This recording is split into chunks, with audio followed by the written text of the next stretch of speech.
ஓகேவா? ஓகே. தமிழகத்தின் விடிவெள்ளி இப்போ ஷேக் ஆகுதா? அதான் நான் நின்னாலே ஷேக் ஆகுதான்னு பார்த்தேன்.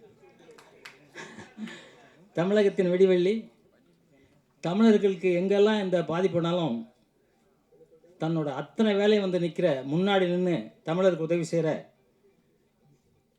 அவரை எப்படி கடவுள்னு சொல்கிறதா, அப்பான்னு சொல்கிறதா, அண்ணன்னு சொல்கிறதா எனக்கு தெரியல, திருமாவளவன் அண்ணன் அவர்களை அத்தனை பேரும் கைத்தடுங்க. அத்தனை பேரும் ஒரு கைத்தட்டுறது கூட இல்லாமல் இருக்கக்கூடாது. ஏன்னா இந்த மாதிரி ஒரு மனிதர் இருக்கனால நம்ம தமிழர்கள் நிம்மதியாக இருக்கணும்னு நான் நினைக்கிறேன்.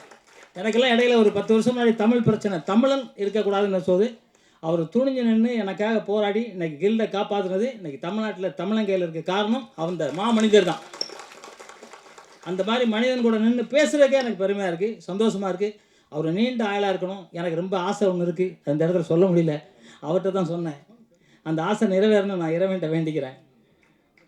அதே மாதிரி வேல்முருகன் அண்ணன் அவர்களுக்கும் வந்து, ஏன்னா தமிழர் அப்படின்னா எனக்கு இந்த இலங்கை இந்த இரவு பறவை படத்துக்காக அவங்கள கூப்பிட்டு சரியான ஒரு 2 பேரை தேர்ந்தெடுத்திருக்காங்க. மிக மிக அற்புதமான ஒரு 2 பேர் தேர்ந்தெடுத்திருக்காங்க. நான் கூட இப்போ கோவாவில் இருக்கணும், ஆனால் அங்கே வந்தது காரணமே இந்த 2 சிங்கங்கள் இருந்திருக்கு. இந்த சிங்கம் கூட நாங்கள் நிற்கணும் அப்படிங்கிறதுக்கு தான். ரொம்ப சந்தோஷமாக இருக்குது. இந்த படம் ரொம்ப அற்புதமாக இருந்துச்சு.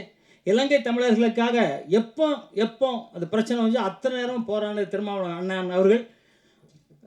அது வந்து நம்ம எல்லாருக்குமே தெரியும். ஆமாம், ஜெயிச்சோமா தோத்தமானெல்லாம் நமக்கு தெரியாது, ஆனால் ஜெயிப்போம். தமிழர்கள் ஜெயிச்சே தீர்வோம். எந்த கட்டத்திலையும் எங்கேயும் நம்ம தமிழை தோக்க மாட்டோம். வந்தாலே வாழ வைக்கிறதுக்காக நம்ம வந்து பெட்ரூம் போட்டு வெளியே வந்து படுத்துட்டோம் அப்படின்னு நான் நினைக்கிறேன். அது இல்லாமல் வந்தது யாராக இருந்தாலும் வெளியே வச்சுட்டு நம்ம உள்ளே இருக்கணும். உள்ளே இருந்து நம்மளை காப்பாற்ற வேண்டிய சூழ்நிலையில் நம்ம இருக்கிறோம். இலங்கையில் வந்து பார்த்தீங்கன்னாக்கா முதல்ல தமிழர்கள் தான் இருந்தாங்க. அப்புறம் வடநாட்டிலேருந்து வந்து உட்காந்துட்டு அவங்களெல்லாம் விரட்டிட்டு அவங்க உட்காந்துக்கிட்டாங்க. இவங்க எல்லாம் அகதியாக ஆகிட்டாங்க. எத்தனை பேர் செத்தாங்க, எத்தனை சகோதரிகள் என்ன மாதிரி கொலை பண்ணாங்க, அதெல்லாம் நம்ம பார்த்தோம். கண் கலங்கணும். நானே இலங்கைக்கெல்லாம் போயிருக்கும்போது நான் பார்த்தேன். அந்தந்த இடத்துல என்னென்ன நடந்துச்சுன்னு பார்க்கும்போது ஒரு அதிர்ச்சியாக இருந்துச்சு. வாழ்கிறதா சாகிறதான்னு தெரியல. எல்லாரும் ஒரு நாள் சாவோம், ஆனால் தமிழனுக்காக குரல் கொடுத்து சாகிறோம் இல்லையா, அதுதான் பெருசு. உலகத்திலே மூத்த மொழி நம் தாய்மொழி தமிழ் மொழி. அந்த தமிழனா பிறக்கிறதுக்கே புண்ணியம். அதுவும் திருமாவளவன் அண்ணன் மாதிரி கூட இருக்கிற இதுக்கு எனக்கெல்லாம் ரொம்ப பெரிய பாக்கியம். நான்லாம் ரொம்ப பெரிய பாக்கியமாக நினைக்கிறேன். எனக்கு கிட்டத்தட்ட 40 வருஷம் அண்ணன் அவர்கள் பழக்கம், 40 வருஷம் பழக்கம். என் மேலே அவ்வளோ அன்பு வச்சுருக்காரு. அதனால் நான் வந்து அவர் அண்ணனையும் சொல்ல முடியாது, ஏன்னா என்னோட சின்னவர். அப்பானையும் சொல்ல முடியாது, என்னோட சின்னவர். தெய்வம் அப்படின்னு சொல்லலாம். அந்த தெய்வம் தான் திருமாவளவன் அண்ணன் அவர்கள். அதில் எந்த மாற்றுக்கருத்தும் எனக்கு கிடையாது. என்னை பொறுத்தும் எனக்கு தெய்வம் திருமாவளவன் அண்ணன் அவர்கள் தான். அதில் எந்த மாற்று கருத்தும் கிடையாது. நான் எப்பவும் சொல்லுவேன். இந்த இடத்துல நான் ஒன்று சொல்லணும்னு நினைக்கிறேன். எனக்கு வந்து ஒரு போன மாதம் 25ஆம் தேதி டி நகர் டிசி ஏசி இன்ஸ்பெக்டர் கூப்பிட்டாங்க. கூப்பிட்டு ஒரு லெட்டர் ஒன்று காமிச்சாங்க, என் உயிருக்கு ஆபத்து அப்படின்னு. உயிருக்கு ஆபத்துன்னு சொல்கிறது யார்? போலீஸ். பாதுகாக்க வேண்டியது யார்? போலீஸ். ஆனால் நான் சாவுறேன்னு பயப்படல. அவங்க சொன்னாங்க, இது மாதிரி நீங்கள் வெளியே வராதிங்க அப்படின்னு சொன்னாங்க. நான் சொன்னேன், வண்டியில் ஆயுதம் வச்சுருப்பேன் சார், வெட்டுவேன் எவன் வந்தாலும் அப்படின்னு சொன்னேன். ஏன்னா நான் தமிழன், தூத்துக்குடி தமிழன். வெட்டுவேன், எவன் வந்தாலும் வெட்டுவேன், பயப்பட மாட்டேன். சொல்லுவாங்க. அவங்க சொன்னாங்க, இல்லை நீங்கள் வெளியே வராதிங்க அப்படின்னு சொன்னாங்க. ஏன் நான் இந்த இடத்துல சொல்கிறேன்னா, அத்தனை பேரையும் என் டைரியில் எழுதி வச்சுருக்கேன். யார் யார் எனக்கு எதிர்ப்பு பண்ணுறாங்களோ, யார் யார் என்னை கொலை பண்ண முயற்சி பண்ணாங்களோ அத்தனை பேரையும் எழுதி வச்சேன். ஒரு வேளை எனக்கு எதுனா ஆச்சுனாக்க, இன்னைக்கு வந்து வெளியூருக்கு ஷூட்டிங் போகிறதுக்கு கேன்சல் பண்ணிட்டு வந்த காரணம் எங்கள் அண்ணன் முன்னாடி, திருமாவளவன் அண்ணன் முன்னாடி நான் சொல்லணும்.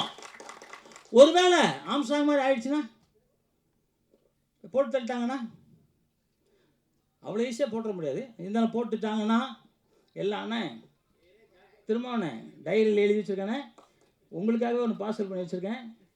எனக்கு ஒரு ஆபத்துனா நீங்கள் தான் பின்னாடி நீங்கள் பார்க்கணும்.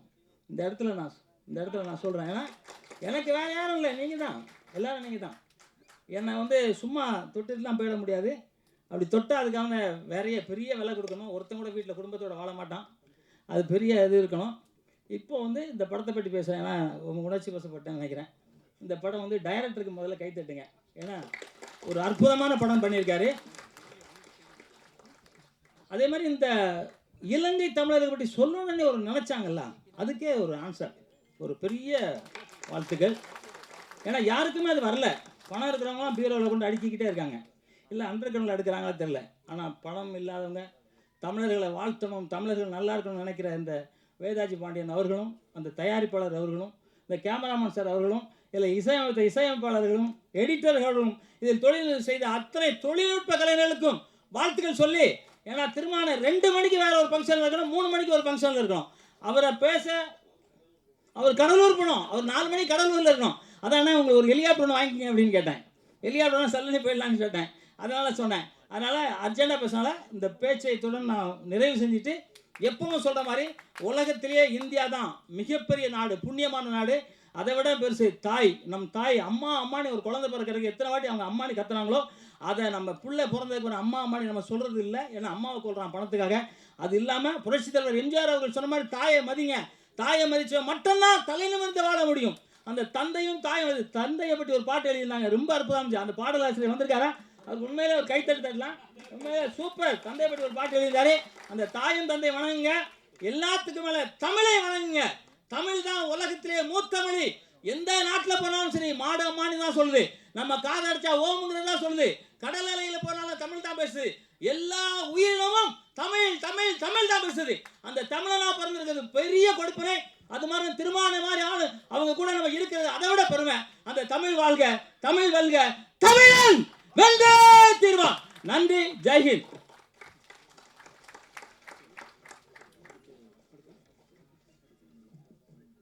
ஜாக்குவார் தங்கம் சார் அவர்களுக்கு நன்றி. தமிழை பற்றியும் இந்தியர்களை பற்றியும் ரொம்ப அழகாக எடுத்து சொன்னீங்க. அடுத்ததாக திரைப்பட சிற முதலீட்டு தயாரிப்பாளர் அவர்கள். வணக்கம். பேச வேண்டியது எல்லாமே ஜாக்குவார் தங்கம் பேசிட்டாரு. ஏன்னா புரட்சி புயல், எழுச்சி புயல், மக்கள் புயல், புயலோ புயல் என்று பேசிட்டாங்க. என்னென்னா 2 பேருமே பேச்சு புயல். அண்ணன் திருமாவளவனும் சரி, வேலுமணியும் சரி, 2 பேருமே புரட்சி புயலுங்கிறதோட பேச்சு புயல். சட்டசபையில் பேசினா சும்மா டப்பாக டான்ஸ் ஆடுங்க. அண்ணன் வேலுமணி பேசினா அதிகமாக கேட்பேன் நான். அதுமாதிரி திருமாவளவன் எங்கே பேசினா கேட்பேன். என்ன காரணம், இந்த வேதாஜி பாண்டியத்தை பற்றி பேசணும். இந்த படம் பார்த்தா இரவு பறவை நான் அந்த படத்தை பார்க்கும்போது என்னத்தை இவர் எடுக்க போகிறாரு, ஒரு 4 வருஷமாக 3 வருஷமாக கஷ்டப்படுறாரு, எப்படி கொண்டு வர சொல்லி ஒவ்வொரு நடையும் என்னுடைய ஆஃபீஸுக்கு தனியாக வருவார். பார்ப்பேன், வாங்க வேலை பண்ண எப்படியான 3 வருஷமாக அந்த படத்தை ஒரு கஷ்டப்பட்டு எடுத்து இன்றைக்கி நிப்பாட்டுக்காக இருப்பாருங்க. கடலூர் மாவட்டத்தினாலே உங்களுக்கு ஒரு சொல்கிறேன், வெள்ளம் புயல் காற்று மழை என்னன்னா எப்போ பார்த்தாலும் வானிலை அறிவிக்கும் போதெல்லாம் பார்த்தீங்கன்னா கடலூர் மாவட்டம் மட்டும்தான் சொல்லுவாங்க. ஏன்னா நான் நாகப்பட்டினம் மாவட்டம், அப்போல்லாம் நான் தஞ்சாவூர் மாவட்டம், கொரடாச்சேரி, திருவாரூர். எனக்கு 5 வயசு 6 வயசுலாம் பார்த்தீங்கன்னா புயலுன்னா நாகப்பட்டினம் கொடி ஏற்றிடுவாங்க, மழைன்னா கொடி ஏற்றிடுவாங்க. எதுவாக இருந்தாலும் அந்த மீனவர்களை முழுக்க அப்படியே கடலூர் மக்கள் அப்படியே அற்புதமாக எடுத்திருக்காரு. எங்களுடைய சங்கத்தை சார்பாக நான் சொல்கிறேன், மனப்பூர்வமாக வேதாஜி பண்ண நான் பாராட்டுறேன். என்னன்னா ஒரு தைரியமாக யாரோட உதவி இல்லாமல் இண்டிவிஜுவலாக அவரே படத்தை எடுக்கும்போது கோயம்புத்தூரில் பணம் தான் சொல்லி கூட போய் ஏமாற்றி கோயம்புத்தூரில் சண்டை போட்டு பெரிய பிரச்சனை வர வச்சு பஞ்சாயத்து பண்ணி வர வச்சேன். நினச்சாலே அவர் அது இருக்கணும் வேதாஜி பாண்டியன். ஆமாம், அதனால் பார்த்துங்க, இவருடைய முயற்சி தான் இன்றைக்கி கடலூர் மாவட்டத்தில் மிகப்பெரிய ஒரு வெற்றியை தேடி தந்திருக்கு. எல்லாருமே கைத்தட்டுங்க. ஏன்னா இவர் ஒரே மனிதன். நல்லா பாருங்கள், நான் பேசலாம் பேச மாட்டேன், சும்மா பேச மாட்டேன், போய் சொல்ல மாட்டேன். என் சங்கத்தோட ஒவ்வொரு ஆளும் ஜெயிக்கணும் ஜெயிக்கணும்னு சொல்லி தான் பேசுவேன். இவர் வருவார், ஒவ்வொரு நாள் தனியாக 7 மணி 8 மணி நின்று எப்படியாவது ஜெயிக்கினார். இன்றைக்கி ஒரு புரட்சி தமிழனையும் ஒரு புரட்சி தமிழன் 2 பேரும் கூட்டத்தை வச்சு இன்றைக்கி ஒரு ஃபங்க்ஷன் பண்ணினார்னா இந்த படம் கண்டிப்பாக சக்ஸஸ் பண்ணு. காரணம் நல்லா இருக்கு படம். நீங்கள் நான் தான் சொன்னேன், படம் பார்க்கும்போதே எனக்கு கண்ணே கலங்கிருச்சு. என்ன காரணம், 1989 நினைக்கிறேன், இங்கே விடுதலை புலிங்க ஜக்கரேகனில் மாத்தியாவை சுட்டு போனாங்க நினைக்கிறேன். மாத்தியாவுங்கிறவங்க தான் ஜெகரை சுட்டு போனாங்க. அப்புறம் நான் திருவாரூர் மாவட்டத்தில் கொரடாச்சேரியில் இருக்கேன். அப்போ 4 மணிக்கு எல்லாரையும் சுட்டு இட்டுட்டு எங்கள் ஊர் கொரடாச்சேரியில் அப்படியே வேதனையில் தான் போவாங்க. இந்த படம் பார்த்தீங்கன்னா எமகால் உள்ள இதெல்லாம் இஞ்சிலாம் திருட்டு போகிறாங்க. நான் 4 மணிக்கு எழுந்து பார்த்தா என்னடா அப்படி இவ்வளோ வேறு 6 அடிக்கு ஓடுறேன்னு பார்த்தா எல்லாமே விடுதலை புலி ஓடினாங்க. ஏன் சொல்ல வரேன்னா, எனக்கு இந்த விடுதலை புலிங்கிற ஒன்று இருந்ததுனால தான் தமிழனுக்கு மிகப்பெரிய ஒரு மரியாதை இருந்துச்சு. அவங்க இந்த அமைதிப்படன்னு ஒன்று அனுப்பாமல் இருந்திருந்தா இன்றைக்கி விடுதலை புலி ஈழங்கிறது என்றைக்குமே அழிஞ்சிருக்க. காரணம்னா அந்த ஈழத்தில் கொண்டு போய் அமைதிப்படையை விட்டதுனால தான் இந்த ராஜீவ்காந்தியோட பிரச்சனை வந்துச்சு. இன்றைக்கி அதெல்லாம் மீறி இன்றைக்கி ஒரு இந்தியாவும் எல்லாம் சப்போர்ட் பண்ணும், தமிழ்நாடு அரசு சப்போர்ட் பண்ண சொல்லி இன்றைக்கி இலங்கை மக்கள் அப்படியே தத்துரமாக எடுத்திருக்காரு வேதாஜி பாண்டியன். ஏன்னா அதிக நேரம் இல்லை, இருந்தாலும் இவருடைய மனசுக்கு இவருடைய எண்ணத்துக்கு இந்த படம் கண்டிப்பாக ஓடணும். நீங்கள் எல்லாருமே சப்போர்ட் பண்ண. காரணம் மீடியா எல்லாருமே சப்போர்ட் பண்ணுங்கள். தனி மனிதனாக நின்று ஜெயிச்சிருக்காரு. இவரை நீங்கள் எல்லாருமே கொண்டு போய் சேர்க்கணும். ஏன்னா எல்லாத்தையும் இவர் தான் போயிருக்காரு. ஒவ்வொரு எடிட்டிங், டப்பிங், டிஏ, ஷூட்டிங், கீட்டிங் ஒரு தனி மனிதன் போய் செஞ்சு பண்ணிக்காரு. அதனால் இப்போ 2 புரட்சி புயலும் பேசுவாங்க, 2 உடைய பேச்சு புயலும் பேசுவாங்க. இந்த படத்தை எல்லாரும் கொஞ்சம் சப்போர்ட் பண்ணி சேருங்க. நன்றி, வணக்கம். மீண்டும் ஒரு முறை சொல்கிறேன், இந்த வேதாஜி பாண்டியனுக்கு எங்களோட சங்க சார்பாக கண்டிப்பாக சப்போர்ட் போகணும். ஏன்னா தனி மனிதன் ஜெயிச்சது வந்து மிகப்பெரிய கடினம். இவர் தனியாக சினிமாவில் ஜெயிச்சிருக்காரு. அது எங்களோட சங்க சார்பாக பாட சொல்லி நன்றி, வணக்கம். நன்றி சார். தமிழர் தொல் திருமாவளவன் எம்பி அவர்கள் பாடல்கள் முன்னோட்டம் வெளியிட தமிழக வாழ்வுரிமை கட்சி தலைவர் திரு டி வேல்முருகன் எம்எல்ஏ அவர்கள் பெற்றுக்கொள்கிறார்கள்.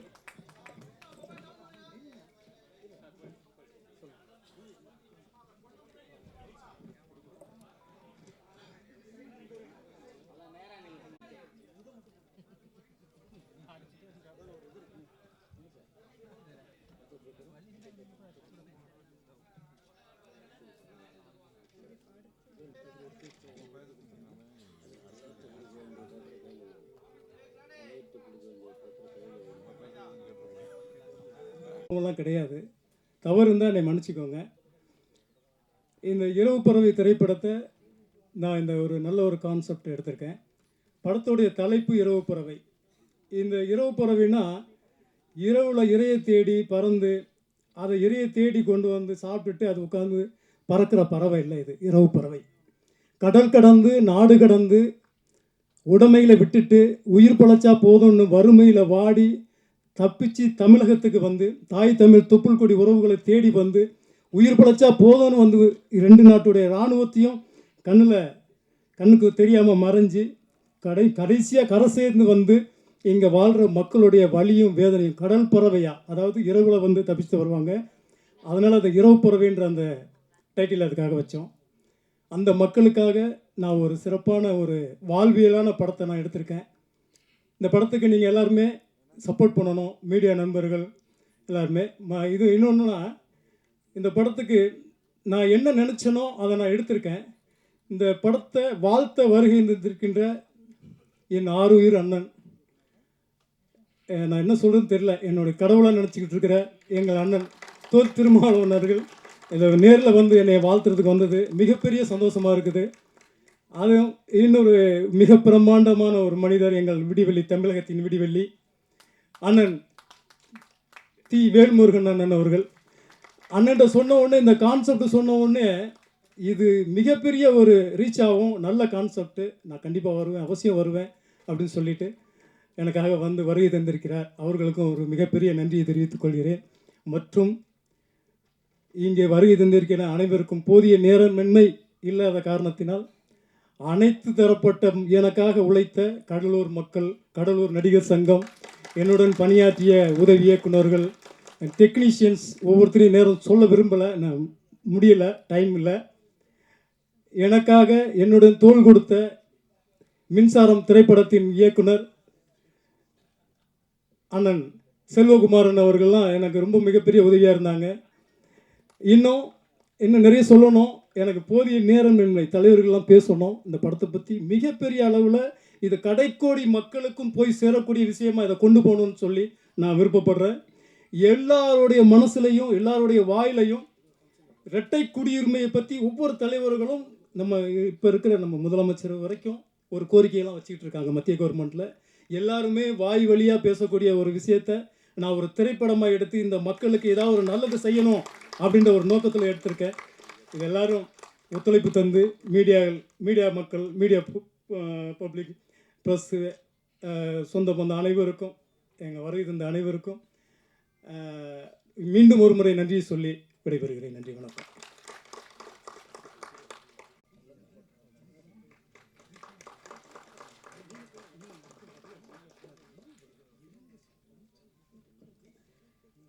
இப்பொழுது திரு செல்வகுமரன் ஐயா அவர்களுக்கு எழுச்சித் தலைவர் தமிழர் திரு தொல் திருமாவளவன் எம்பி அவர்கள் ஷால்வை அணிவார்.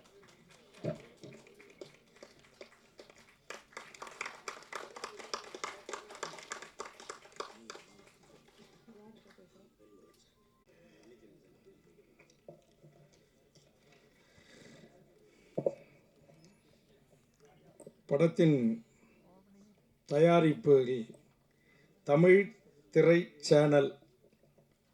தமிழ் என்பது வெற்றியை குறிக்கும். கண்டிப்பாக இந்த படம் வெற்றி பெறும் என்று முதலில் நான் வாழ்த்தி, இந்த இரவு பறவை என்கிற இந்த திரைப்படத்தை எழுதி இயக்கி பல்வேறு கடினமான சூழலில் பொருளாதார நெருக்கடியில் அருமை சகோதரர் வேதாஜி பாண்டியன் அவர்களும், அவருக்கு உறுதுணையாக தயாரிப்பில் எனது ஊரைச் சார்ந்த டாக்டர் பாண்டியன் அவர்களும் உதவி செய்து இன்றைக்கு நம்முடைய போற்றுதலுக்குரிய நாடாளுமன்ற உறுப்பினர், எங்கள் மாவட்டத்தின் மைந்தர், எங்கள் மாவட்டத்தின் பிரதிநிதி, இந்த கதையை நம்முடைய இயக்குனர் அவர்கள் வடிவமைத்திருக்கிறார்கள் அல்லவா, எழுதி இயக்கியிருக்கிறார்கள் அல்லவா, இதுக்கு உண்மையிலேயே செயல் வடிவம் தர வேண்டும் என்றால் அது தமிழக சட்டமன்றத்தால் முடியாது, இந்திய நாடாளுமன்றத்தால் தான் முடியும்.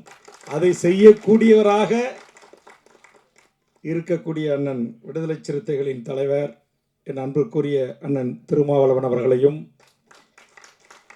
வருகை தந்து இருக்கின்ற திரைப்பட இயக்குனர் அரவிந்த் ராஜ் அவர்களையும், கலை மாமணி, மதிப்பிற்குரிய, நான் அவரை சினிமா சின்ன வயசுலேருந்து படங்களை பார்க்கும்போது வரும், அப்படியே சண்டை பயிற்சியெல்லாம் இன்றைக்கி பல நிகழ்ச்சிகளில் இதுமாரி ஒன்றா பேசுகிறதுக்கு பார்க்குறதுக்கு வாய்ப்பு கிடைத்து, தமிழர்களுக்கென்று தனியாக ஒரு அமைப்பை உருவாக்கி அதற்கு அவருக்கான பல்வேறு மிரட்டல்கள் உருட்டல்கள் எல்லாவற்றையும் எதிர்கொண்டு நீங்கள் எல்லா கதாநாயகர்களையும் கையாண்ட உங்களுக்கு இந்த உருட்டல் மிரட்டல் எல்லாம் ஒருபோதும் நீங்கள் கவலைப்பட வேண்டாம். அண்ணன் ஜாக்குவார் தங்கம் அவர்களே, நீங்கள் இந்த மண்ணின் மைந்தன், பச்சை தமிழன். உங்கள் அருகாமையில் இருப்பது விடுதலை சிறுத்தைகளின் தலைவர் அண்ணன் திருமா அவர்கள். அந்தாண்ட நான் உட்காந்துருக்கிறேன். எங்களை 2 பேரை தாண்டி உங்களை இங்கே வந்து நடிக்க வந்தவன், அல்லது சங்கம் துவக்க வந்தவன், அல்லது தென்னிந்தியா முழுக்க சொந்தம் கொண்டாடுறவன், ஒரு துரும்பை கூட உங்கள் மீது படாது.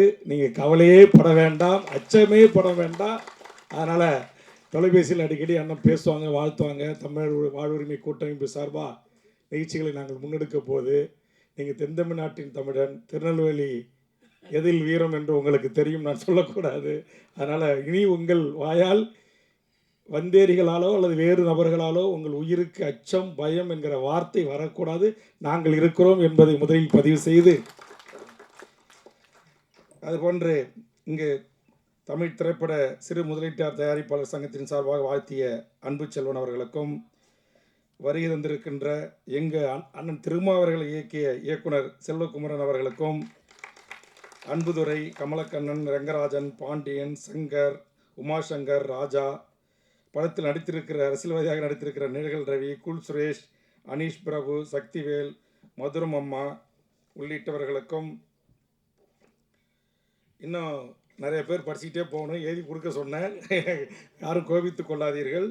அதுபோன்று இந்த எனக்கு வந்து அமர்ந்த உடனேயே அந்த பாட்டு, அது குறிப்பாக நான் பிறந்து வளர்ந்து எல்லா இடங்களிலும் சுற்றி திரிந்த எங்கள் கடலூரில் தொடங்கி ராமாபுரம், வள்ளலார் பிறந்த வடலூர், விருத்தாச்சலம், சிதம்பரம், பிரத்யேகமாக என் தொகுதி பண்ருட்டி, என் தோட்டத்தில் இருக்கிற பலாப்பழம், அப்புறம் என் தொகுதியில் இருக்கிற அக்கடவள்ளி, என் தொகுதியான நெல்லிக்குப்பம்.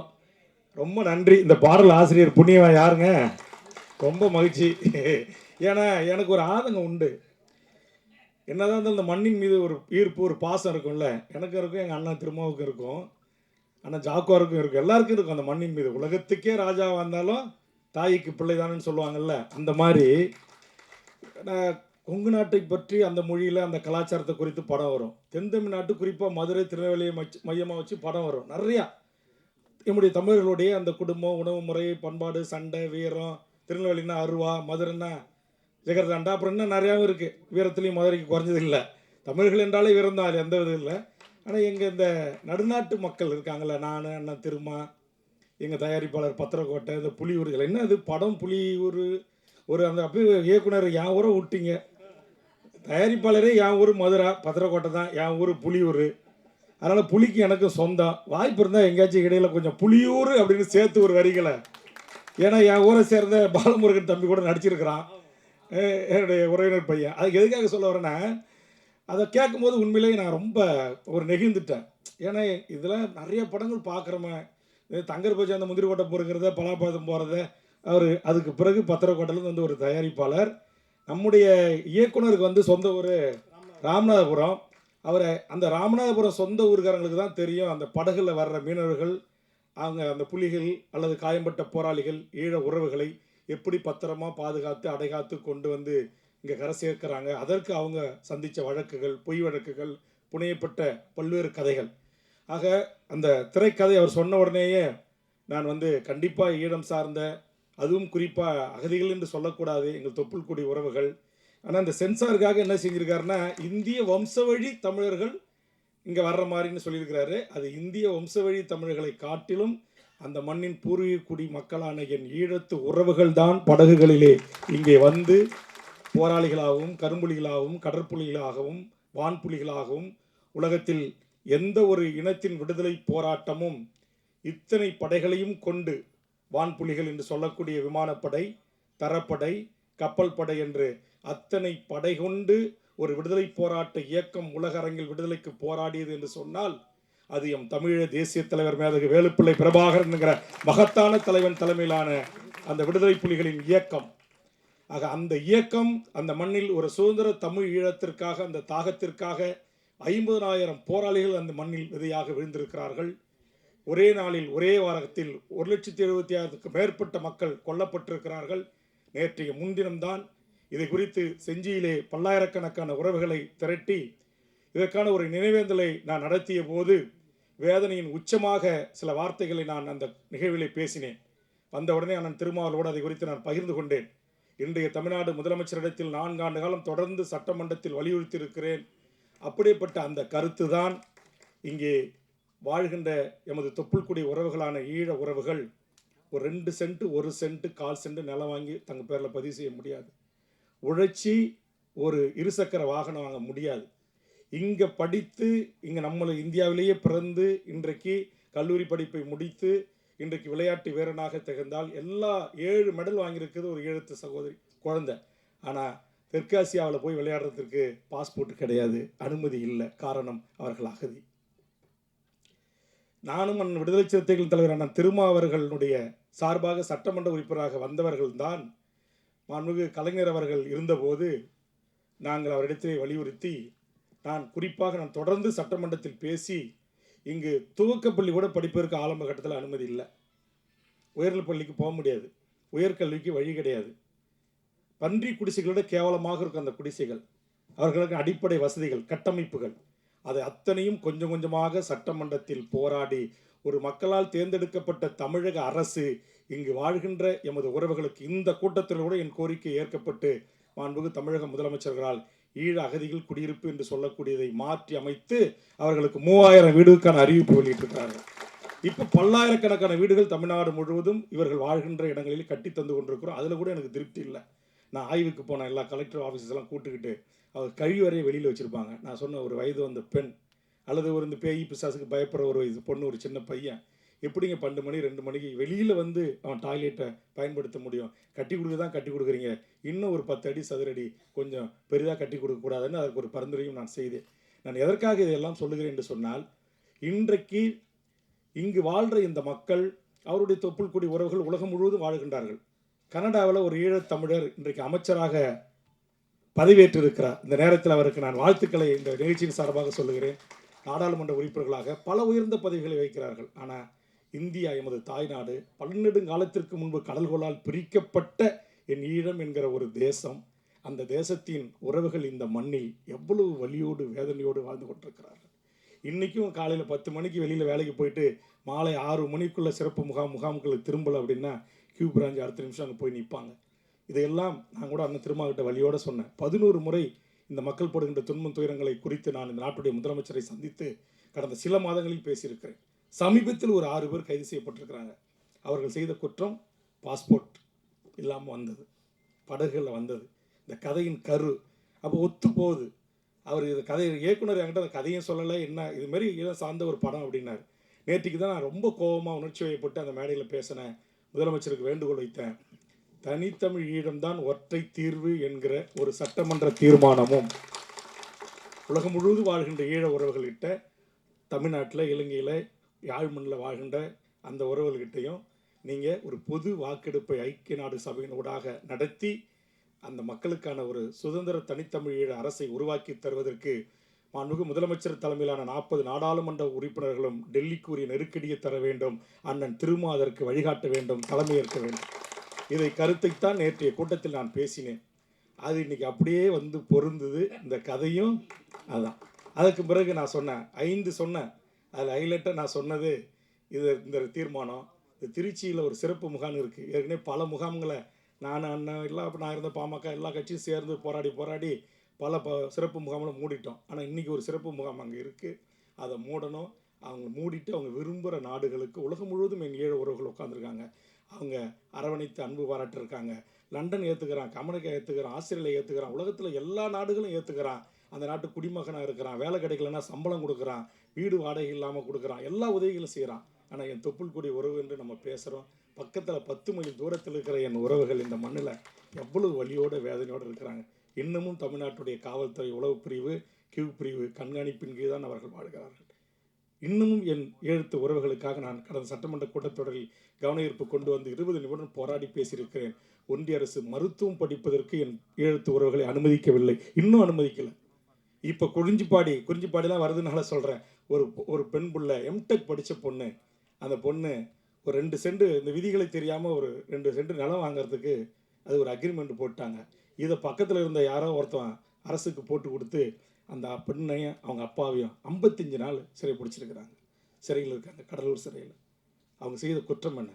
அவர்கள் உழைத்து சம்பாதித்து ஒரு 2 சென்ட் சொந்தமாக வாங்கி ஒரு வீடு கட்டிக்கலான்னு ஆசைப்பட்டது குற்றமா? நான் கேட்கிறேன். நீங்கள் உலகத்தின் பல்வேறு நாடுகளை சார்ந்தவர்கள் இங்கு மாடா மாளிகை, கோடா கோபுரம் கட்டி வாழ்கிறார்கள். என்னுடைய சொந்த பகுதியான நீலகிரி மாற்றான்கைக்கு சென்று கொண்டிருக்கிறது. எங்களுடைய வணிகம், எங்களுடைய உற்பத்தி, எங்களுடைய தொழில், எங்களுடைய பண்பாடு, கலை, கலாச்சாரம், நாகரிகம், தொன்மை, வரலாறு, இலக்கியம், இலக்கணம் எல்லாம் இன்றைக்கு கொஞ்சம் கொஞ்சமாக மற்றவர்கள் கைப்பற்றி கொண்டிருக்கிறார்கள். எல்லாவற்றையும் நாங்கள் இழந்து கொண்டிருக்கிறோம். ஆக எல்லாவற்றையும் இழந்து அவர்களுக்கு வீடு இல்லையா, வாசல் இல்லையா, நிலம் இல்லையா, காணி இல்லையா, உறவுகள் இல்லையா, எப்படி வாழ்ந்த எம் இனம்?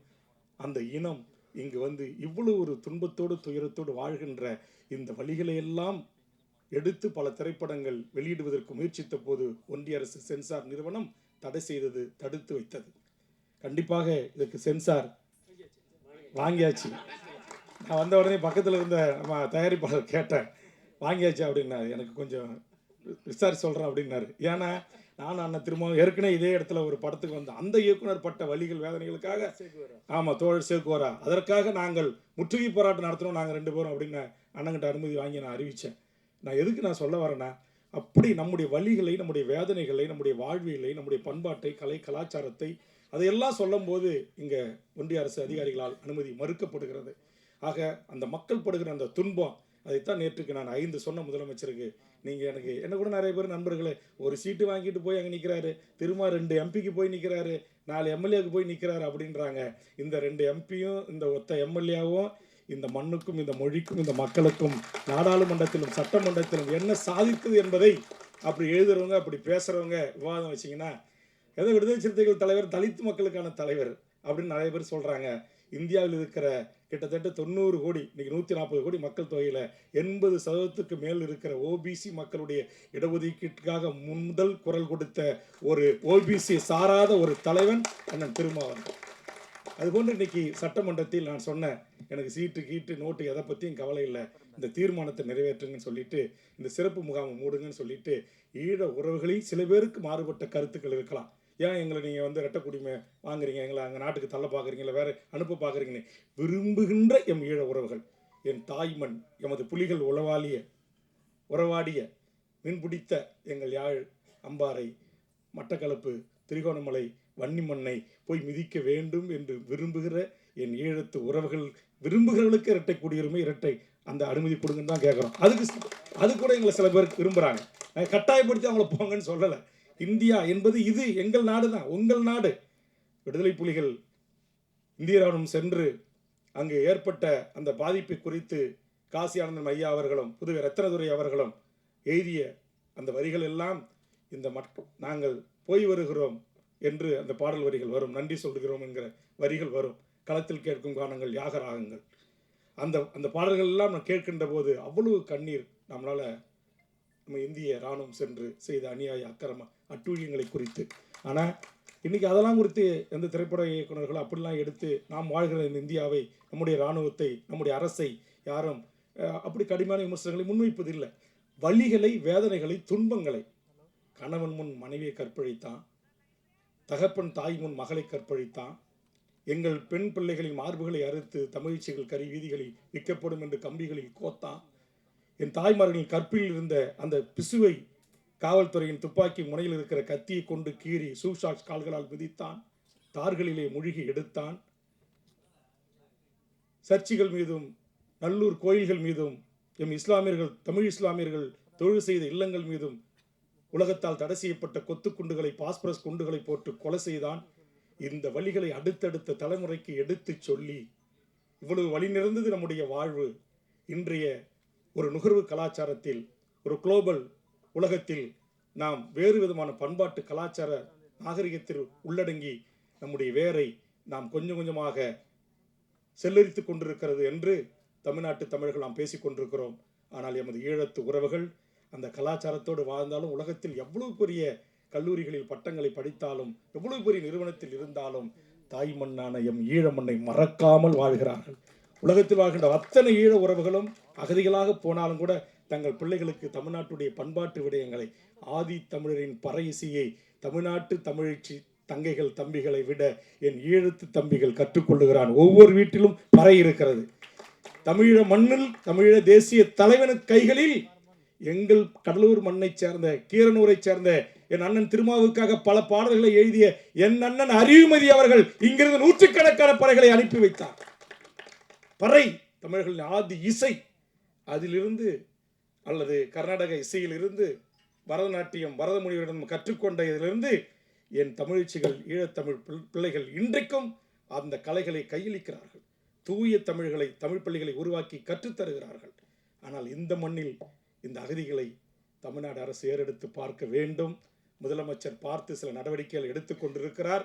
அப்படிப்பட்ட சூழலில் கடந்த காலத்தில் அம்மையார் ஜெயலலிதா அவர்கள் நிறைவேற்றிய ஈழத்தில் நடந்து இனப்படுகொலை தான் என்றும், அதற்கு ஒற்றை தீர்வு பொது வாக்கெடுப்பினூடாக தமிழீழ அரசை உருவாக்கி தர வேண்டும் என்கிற கோரிக்கையும், அதுபோன்று சிறப்பு முகாம் மூடப்பட வேண்டும். அதன் கூட இந்த இரட்டை குடியுரிமை ஒன்றிய அரசு மோடி எதை ஒரு திட்டம் பேசிட்டு இருக்கிறதா கூட நாங்கள் கேள்விப்பட்டோம். தனி அமைச்சகம்லாம் உருவாக்குவோம், நாங்கள் பார்த்துப்போம் அப்படின்லாம் சொன்னாங்க. ஒருவேளை நம்முடைய 2 பாண்டியன், தயாரிப்பாளர் பேரும் பாண்டியன், இயக்குனர் பேர் பாண்டியன், 2 பாண்டிய மன்னர்களுடைய இந்த உருவாக்கத்தில் இருக்கிற இந்த படம் வெளிவந்த பிறகாவது இந்திய நாட்டை ஆடுற அந்த மோடிஜி அவர்களே இந்த இரட்டை குடியுரிமைனாச்சும் கொஞ்சம் கொடுங்க. அமெரிக்கா கொண்டு வந்த தீர்மானத்தை நீர்த்து போக செஞ்சு அதுக்கெல்லாம் நான் வரல. எனக்கு அந்த ஒரு பாட்டிலேயே இந்த படத்தை பிடித்திருக்கிறது. ஒரு சின்ன மாறுபட்ட கருத்து இருக்கிறது, அதை நான் உங்களிடத்திலே சொல்லுகிறேன். இதுபோன்று வலி சுமந்த கதைகளை குறித்து நாம் எடுக்கின்ற போது அந்த ஒரே ஒரு பாட்டு மட்டும் கொஞ்சம் எனக்கு நெருடலாக இருந்தது. ஏன்னா அந்த மக்கள் படுகின்ற அந்த துன்பம். ஆனால் உங்களுக்கு சினிமா படம் ஓடணும், முதல் போட்டுறீங்க. ஏற்கனவே பாவம் 2-3 படம் எடுத்து இயக்குனர் தயாரிப்பாளர் நட்டத்தை சந்தித்திருக்கேன். நம்ம பேசிட்டு போயிடலாம், அப்படி வைக்காதீங்க இப்படி வைக்காதீங்க, அந்த ஆட்டம் தெரியுது இந்த ஆட்டம் தெரியுது, இது குத்தாட்டம் பாட்டு ரட்டாசனம் அதெல்லாம் வருதுன்னு. ஆனால் திரை ரீதியாக வணிக ரீதியாக சில தயாரிப்பாளர்கள், பாடலாசிரியர்கள், இயக்குனர்கள் அது தேவை என்கிற அடிப்படையில் நீங்கள் அந்த பாட்டை வைத்திருக்கலாம், அது தவிர்த்திருக்கலாம் என்பது என்னுடைய தனிப்பட்ட கருத்து தான். அதனால் ஏன்னா நீங்கள் எடுக்கிறது ஒரு நம்முடைய தொப்புள்குடி ஒருவருடைய வழிகளை, வேதனைகள், அதுவும் அந்த கடல் காட்சி கேமராமேன் உள்ளிட்ட பாடலாசிரியர் உள்ளிட்ட எல்லாரையும் நான் பாராட்டணும். அந்த நடிகை அவங்க அப்படியே அந்த தங்கை அப்படியே அந்த அப்பாவை நினச்சி பாடின உண்மையிலே எனக்கு கண்ணீர் வந்துச்சு. அப்படியே முழுசாக படம் பார்த்தா உண்மையிலேயே சிறப்பாக இருக்கும், சிறப்பாக இருக்கணும். ஆனால் என்ன ஒன்று, சிறப்பானது தமிழர்கள் கொண்டாடுவதில்லை. இந்த படத்தை நாம் கொண்டாடுவோம். இது போன்று ஈழம் சார்ந்து, ஈழ தமிழர்கள் சார்ந்து அவர்கள் துன்பங்கள் குறித்து எனக்கு ஈழம் இதெல்லாம் குறித்து பேசினா குறைஞ்சது ஒரு 5 மணி நேரம் பேசி விட்டிங்கன்னா பேசிகிட்டே இருப்பேன். ஆனால் இப்போ எனக்கு கலெக்டர், எஸ்பி, உயர் அதிகாரி, கமிஷனர்ஸ்லாம் அங்கே வெயிட் பண்ணிட்டு இருக்காங்க. 4 மணிக்கு நான் நாளைக்கு அஷூரன்ஸ் கமிட்டி சேர்மனாக இருக்கிறாங்க, போய் ஆய்வு உட்படுத்தணும். அதுக்கான ஒரு கூட்டம், அசம்பிளி செக்ரட்டரிஸ் எல்லாரும் ஃபோன் அடிச்சுட்டே இருக்கிறாங்க.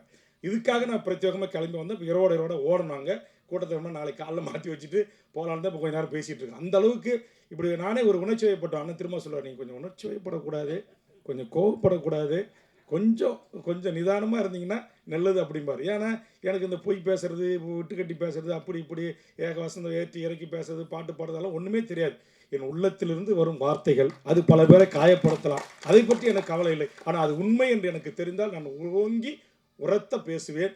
அப்படி தான் பேசியிருக்கிறேன். அப்படியேப்பட்ட என்ன எதுக்கு கூப்பிட்டுருக்காங்க அப்படின்னா, வந்த பிறகு தான் தெரியுது பட தயாரிப்பாளர் என் ஊருக்காரரு, படித்தவன் நடித்தவன் பூரா என் சித்தம்மாவன் பெரியம்மாவனாக இருக்கிறான், பாட்டு பூரா வருது, பாடல் பூரா வருது, பாடலீஸ்வரர் கோயிலை பற்றி வருது, எல்லாத்தையும் வருது. தங்கர் பச்சானுக்கு அடுத்தது ராமநாதபுரம் சீமையில் பிறந்த நம்முடைய இயக்குனர் அவர்கள் என் மண்ணின் வாசனைகளை என் மாவட்டத்தின் ஊர்கள் பெயர்களை எல்லாம் பாடல்கள் ஆக்கி பார்க்கும்போதே கேட்கும்போதே எங்களுக்கு மகிழ்ச்சியாக இருக்குது. அதனால் இந்த நிகழ்ச்சிக்கு என்னோடு வருகிற அந்த நம்முடைய விடுதலை படத்தினுடைய அசோசியேட் டைரக்டர் நம்முடைய ஜெகதீஷ் பாண்டியன், நம்முடைய வேணுகோபால், புகழேந்தி மாறன், எங்கள் தலித் சக்திவேல் உங்கள் ஊர்லேருந்து வந்திருக்காரு அவர்லாம். அதனால் நான் கடலூரில் எனக்கு நிறையா முகங்கள் இருக்குது. அதனால் எல்லாருக்கும் ஊர்லேருந்து வருகை தந்து இந்த நம்முடைய கடலூர் என்கிற நம்முடைய செம்மண் பூமியை கடல் ஒட்டி வாழக்கூடிய நம் மீனவ மக்கள், ஈழத்தமிழர்கள், ஏன்னா நம்ம ஊரில் தான் குள்ளஞ்சாடில் முகாம் இருக்குது, அம்பலாமேட்டில் முகாம் இருக்குது, விருத்தாச்சலத்தில் முகாம் இருக்குது, குறிஞ்சிப்பாலில் முகாம் இருக்குது, ராமநாதபுரத்தை தாண்டி அதிகம் இலங்கை தமிழர்கள் என்று சொல்லக்கூடிய தொப்புள்குடி உறவுகள் வாழ்கிற முகாம் எங்கள் பகுதியில் இருக்கிறது. இன்றைக்கும் ஆண்டுக்கு ஒரு முறை இயற்கை பேரிடர் பிரச்சனை நல்லது கெட்டது அப்படின்னா முதல் உதவியாக நான் போய் நின்று அவர்களோடு தான் நானும் இருந்து கொண்டிருக்கிறேன். அந்த அளவுக்கு அவர்கள் என் மீது மாறாத ஒரு பற்றை தெரிவிக்கக்கூடியவர்கள். அந்த மக்களுடைய மறுவாழ்வுக்காக, அவருடைய சம உரிமைக்காக, சம வாழ்வுக்காக, ஒரு சுதந்திரத்திற்காக இன்னும் பல படங்கள் வர வேண்டும் என்று வாழ்த்தி, இந்த படத்துக்கு நாம் அனைவரும் சேர்ந்து வெற்றியை தேடித்தர வேண்டும் என்று இந்த நேரத்தில் கேட்டுக்கொண்டு, கொஞ்சம் அதிக நேரம் எடுத்துக்கிட்டால் அண்ணனை கோபித்துக் கொள்ளக்கூடாது என்று மிகச்சிறப்பான பத்திரிகையாளர்கள் இந்த கவரேஜுக்கு வந்திருக்கீங்க. உண்மையிலேயே நன்றிங்க. இந்த மாதிரி படத்துக்கு வந்திருக்கீங்க. உங்களை கை கூப்புறேன் நான். ஏன்னா இன்னைக்கு அதுக்கும் கொஞ்சம் சிவப்பு தோல் வேணும். எல்லாம் படத்தில் நடித்தவங்க பார்த்தா எல்லாம் கருப்பு தோல், கதாநாயகன்லேருந்து துணை நடிகர்கள்லேருந்து டான்ஸ் மாஸ்டர்லேருந்து எல்லாம். ஆனால் கருப்பு தோல், ஈழம், மீனவர் பிரச்சனை, இந்த மாதிரி அகதிகள் பிரச்சனை, இதையெல்லாம் இன்றைக்கி தமிழ்நாட்டில் இருக்கிற சமூக ஊடகங்கள் தான் 1-2 எழுதுது.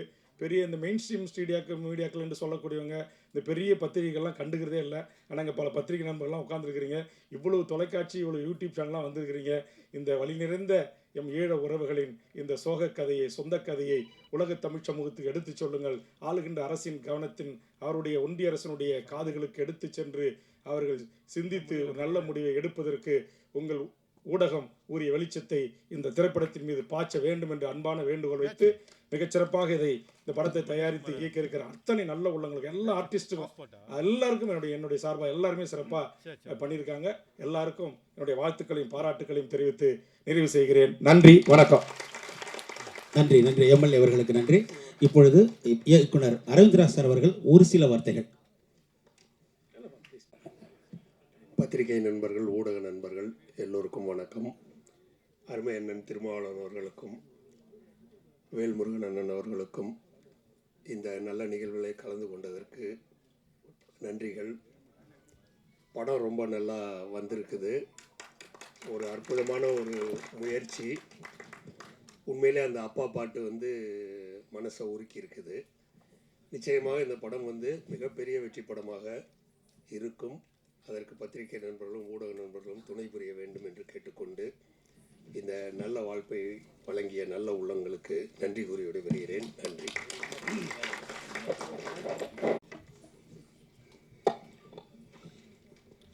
இந்த இரவு பறவை இசை வெளியீட்டு விழாவிற்கு சிறப்பு விருந்தினராக வந்திருக்கும் டாக்டர் தொல் திருமாவளவன் அவர்களே மற்றும் என்னுடைய மண்ணின் மைந்தன் என்னுடைய அண்ணன் வேல்முருகன் அவர்களுக்கும் என்னுடைய நன்றியை தெரிவித்துக் கொள்கிறேன். மற்றும் இங்கே அமைந்திருக்கும் பெரியவர்கள் அனைவருக்கும் என்னுடைய சிறந்தார்ந்த நன்றியை தெரிவித்துக் கொள்கிறேன் சார். இப்போ அதிக நேரம் பேச முடியாதுங்க. ப்ரெஸ் மீடியா எல்லாருக்கும் என்னுடைய நன்றிகள். இந்த அது கேப்டன் ஆஃப் த ஷிப் இரவு பறவை டைரக்டர்ஸ் வேதாஜி பாண்டியன். இந்த படத்தை இந்த இடத்துல நிற்கிறதுக்கு முதல்ல என்னுடைய தமிழ்நாடு அக்ரிகல்ச்சர் யூனிவர்சிட்டியில் என்னுடைய சூப்பரண்டென்ட் மிஸ்டர் மனோகர் சார் தான் நான் காரணம் மெயின். அவர் இல்லை நாங்கள் இருக்க முடியாது. என்னுடைய நண்பன் ராதா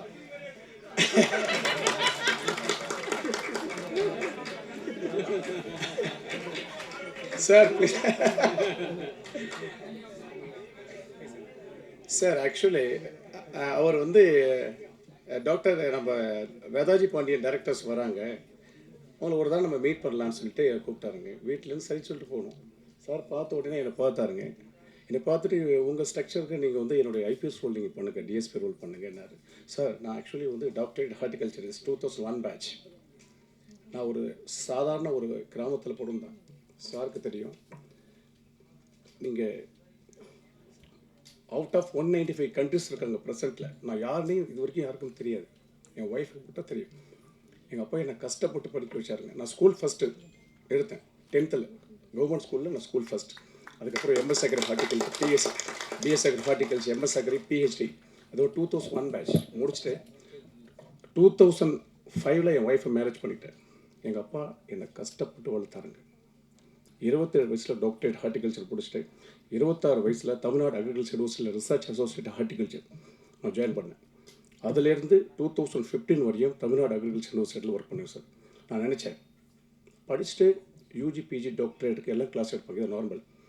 நம்ம ஊர் பேர் பத்திரக்கோட்டையை கொண்டு வரணும் நேஷனல் லெவலில், வேர்ல்டு வைடு கூகுளில் ஏற்றணும்னு நினச்சேன். It is a clonal multiplication from Pathirakottai local. நீங்கள் கூகுளில் சர்ச் பண்ணி பாருங்கள். TNAU PLR to ஜாக் ஒருத்தர் தான் நான் ரிலீஸ் பண்ணேங்க. அப்போ தமிழக முதல்வர் டாக்டர் கலைஞர் தான் அதை ரிலீஸ் பண்ணார். செப்பரேட் சயின்டிஸ்ட் அவார்டு கொடுத்தாங்க. இது ஏன்னா சாதாரணமாக ஒரு டாக்டரேட் முடிச்சுட்டா சயின்டிஸ்ட் வந்து படிச்சுட்டா சயின்டிஸ்ட் கிடையாதுங்க. உணவு உற்பத்தி பண்ணணுங்க, புதுசாக கண்டுபிடிக்கணும். 38 டிஸ்ட்ரிக்ட் MLTRT கொடுத்து டெஸ்ட் பண்ணி, agriculture extension official AO ADH JD அவங்கள கொடுத்து டெஸ்ட் பண்ணி எது பெஸ்ட்டு ஒன்று கொடுத்து, அதுக்கப்புறம் வைஸ் சான்சலர் டேரக்டர்ஸ் அவங்களும் அப்ரூவல் கொடுத்து ஸ்டேட் வரைக்கும் கமிட்டி போகும். ஸ்டேட் அக்ரிகல்ச்சர் மினிஸ்டர் தென் CM தான் ரிலீஸ் பண்ணணும் எந்த ஸ்டேட்டுக்கு சூட்டபிள். இப்படி வந்து பார்த்தோன்னா டாக்டர் கலைஞர் மூலமாக 4 F1 ஹைப்ரிட்ஸ் ரிலீஸ் பண்ணுங்க தமிழ்நாடு அக்ரிகல்ச்சர் யூனிவர்சிட்டியில். எவ்வளோ பெரிய ஜாம் போகணும்னு இருக்காங்க. அதுக்கப்புறம் டாக்டர் கலைஞர் ஜெயலலிதா மூலமாக, அம்மா மூலமாக கோயம்புத்தூர் பெண்டி ஹைப்ரிட் 3 TNAU, தென் TNAU அமராந்த சிறுகரை ரிலீஸ் பண்ணாங்க. முடிச்சுட்டு இந்த இடத்துல நான் இப்போ நினச்சி கூட பார்க்கலைங்க. ஒரு அதாவது education is the most important tool to change the world. அதாவது there is no substitute for hard work. Hard ஒர்க்கு இனியாத இந்த உலகத்தில் எதுவுமே இல்லை. நான் பார்த்தேன் சார். ஃபஸ்ட் டைம் போகும்போது சார் வாங்க கூப்பிட்டு போனார். சார் உங்களை நான் மறக்கவே மாட்டேன் சார், உயிர் உள்ளாரு. என்னுடைய நண்பர் ராதாவை நான் மறக்க மாட்டேன். எங்கே இருக்காரு தெரியல. அவங்க வந்து என்னுடைய பிரதர் மாதிரி அவங்கள என்னை கைட் பண்ணுவாங்க. சார் கூட்டம் ஒரு சொன்னாங்க. முடிச்சிட்டேன். இவர் வந்து ஒரு சாங் ப்ளே பண்ணி காமிச்சாங்க. இந்த அப்பா சாங் போகும்போது என் ஒய்ஃப் அழுதுகிட்டே இருந்தாங்க சார். அதுவே சக்ஸஸ் படத்துக்கு நான் பார்த்தேன். நானும் அப்படி கண்ணு கலங்கினேன். இந்த மாதிரி அதாவது என்னுடைய சித்தப்பா டைரக்டர் தங்கப்பிரச்சன், அவர் ஆக்சுவலி நான் தொடர்பு கொள்ள முடியல. நைட்டும் பேசின வாய்ஸ் நோட் கொடுத்தா அவர் பிஸியாக இருக்கான்னு தெரியல. அழகி, சொல்ல முடிந்த கதைகள், பள்ளிக்கூடம், 9 நோட்டு, இதெல்லாம் என்ன படங்க. அந்த மாதிரி படங்கள்லாம் நான் அந்த மாதிரி வரும்னு ஆசைப்படுறேன் சார். சார் வந்து அருமையாக பண்ணியிருக்காங்க சார். சொன்ன மாதிரிங்க அடுத்தபடி பார்த்தீங்கன்னா நல்லா பண்ணிக்கிறேன் சார். பாடல்கள் எல்லாம் வந்திருக்குங்க சார். எல்லோரும் தமிழ்நாட்டில் உள்ள அனைத்து மக்களும் வந்து இதை போயிட்டு நீங்கள் வந்து பார்க்கணும்னு சொல்லி நான் சிரம் தாழ்ந்து வேண்டிக் கொள்கிறேன். Thank you sir. தேங்க்யூ. இப்பொழுது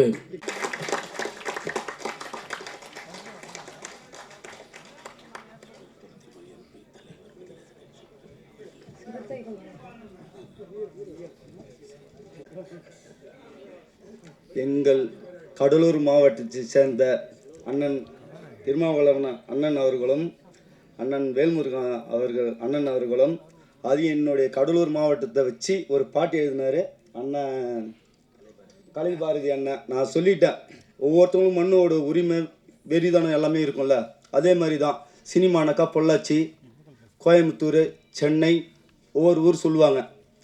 நான் 30 வருஷமாக சினிமாவில் கஷ்டப்பட்டுட்டு இருக்கிறேன். நான் என் மண்ணோட பெருமையை சேர்க்கணும். அது எங்கள் பாலீஸ்வரர், எங்கள் தேவநாத சாமி, இவங்களெலாம் நான் காட்டணும். என் கடலூர் சேர்ந்த மக்கள் எல்லாரையும் அந்த படத்தை நடிக்க வைக்கணுன்ற ஒரு வெறி. அந்த வெறி தான் இன்றைக்கி இந்த படத்தோட முதல் ஒரு வெற்றியே. அண்ணன் வந்து வேதாஜி அண்ணன் வந்தாங்க, கலையண்ணன் வந்தாங்க. இந்தமாரி தம்பி, இந்தமாரி ஒரு கண்டெம்ட் வச்சுருக்கிறேன், இலங்கை தமிழின மக்களுக்காக ஒரு படம் ஒன்று வச்சுருக்கிறேன், நம்ம பண்ணணும், கிட்ட வந்து நீங்கள் கோஆப்ரேட் பண்ணுங்கன்னு சொன்னாங்க. அதேமாதிரி அண்ணன் கூட நான் சேர்ந்து செயல்பட்டேன். கடலூர் மாவட்டத்தை பற்றி பாட்டும் வந்தது, என்னோட மக்களும் அதில் நடித்தாங்க. அதோட என் குடும்பம், நான் இந்த இடத்துல இருக்கிறேனாக்கா நான் சாதாரண ஃபேமிலியில் பிறந்தவன் தான். நான் ரொம்ப கஷ்டப்பட்ட ஃபேமிலியில் பிறந்தவன். நான் இந்த மேடையில் நிற்கிறது காரணம் எங்கள் அம்மா, என் அக்கா, தங்கச்சி, எங்கள் அண்ணன், எங்கள் குடும்பம் தான். இந்த இடத்துல இந்த இவ்வளோ பெரியவங்க முன்னாடி என்னை நிற்க வச்சு இந்த நிற்க வைக்கிற காரணமே எங்கள் குடும்பம் தான். இது என்னுடைய 2வது படம். மொதல் படத்துக்கு அண்ணன் ஜாகுவார் அண்ணன் வந்தாங்க. இது இது என்னுடைய வெற்றி இல்லை, இது அண்ணன் மாதிரி வேல்முருகன் அண்ணன் மாதிரியும் ஜாகுவார் அண்ணன் மாதிரியும் எல்லாமே எங்கள் மாவட்டம் சொல்கிறாங்கல்ல, அண்ணனுக்கு ஒரு மாவட்டம்னு ஒரு வீரம் வந்து சொன்னாங்கல்ல, கடலூர் மாவட்டத்தில் அவ்வளோ பேர் பாதிச்சிருக்கிறாங்க. ஒவ்வொரு முறையும் ஒவ்வொரு டைம்லும் உயிருக்கு போராடி தான் நாங்கள் அந்த கடலூர் மாவட்டத்தில் வாழ்ந்துட்டு இருக்கிறோம். என்னோடய ஆசை இந்த கடலூர் மாவட்டத்தில் இந்த வள்ளலாறு பாலேஸ்வரர் எல்லா இடத்துலையும் அந்த பேர் வந்தது. அதே போல் அந்த படம் வெற்றி அடைஞ்சு எங்கள் கடலூர் மாவட்டத்துக்கு எல்லாருக்கும் பெருமை சேர்க்குற அளவுக்கு முதல் காரணம் எங்கள் அண்ணன் வேதாஜி அண்ணனும் எங்கள் கலை அண்ணனும், இவங்க தான் முதல் காரணம். ரொம்ப சந்தோஷம். இந்த ப்ரெஸ்காரங்க மீடியா எல்லா நண்பர்களும் சொல்கிறேன், இந்த கடலூர் பாட்டை எல்லா இடத்துலையும் போய் சேர்க்கணும். இதுக்கு இந்த உறுதுணையாக இருந்த எனது நண்பர் பாண்டியன் அவருக்கு என்னுடைய நன்றி தெரிவித்து நான் விடைபெறேன். ரொம்ப நன்றி. நான் அதிகமாக ஏதாவது பேசல. ரொம்ப நன்றி. நன்றி நன்றி. படத்தில்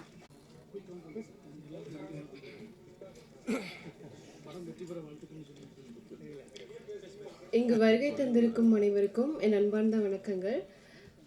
இதுதான் என்னோடய ஃபர்ஸ்ட் மூவி. ஸோ இந்த படத்தில் நான் நடித்ததுக்கு ரொம்ப சந்தோஷப்படுறேன். ஆஸ் அ ஸ்ரீலங்கன் பொண்ணாக இங்கே தமிழ் சினிமாவில் கால் எடுத்து வச்சதில் ரொம்ப சந்தோஷப்படுறேன். இந்த கதை கேட்கும்போது நானும் ஸ்ரீலங்கா, இந்த கதையும் அது மாதிரி இருக்குது அப்படிங்கும்போது உடனே எதுவுமே நான் யோசிக்கல, ஓகே அப்படின்னு சொல்லிட்டேன். சாரி. நான் இலங்கை பெண்ணாக இந்த படம் நடித்ததில் எனக்கு ரொம்ப ரொம்ப நன்றி.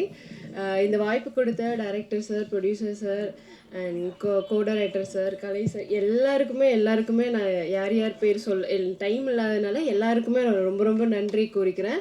இந்த படம் மென்மேலும் வெற்றி பெறணும்னு கடவுள்கிட்ட பிரார்த்திக்கிறேன். நன்றி.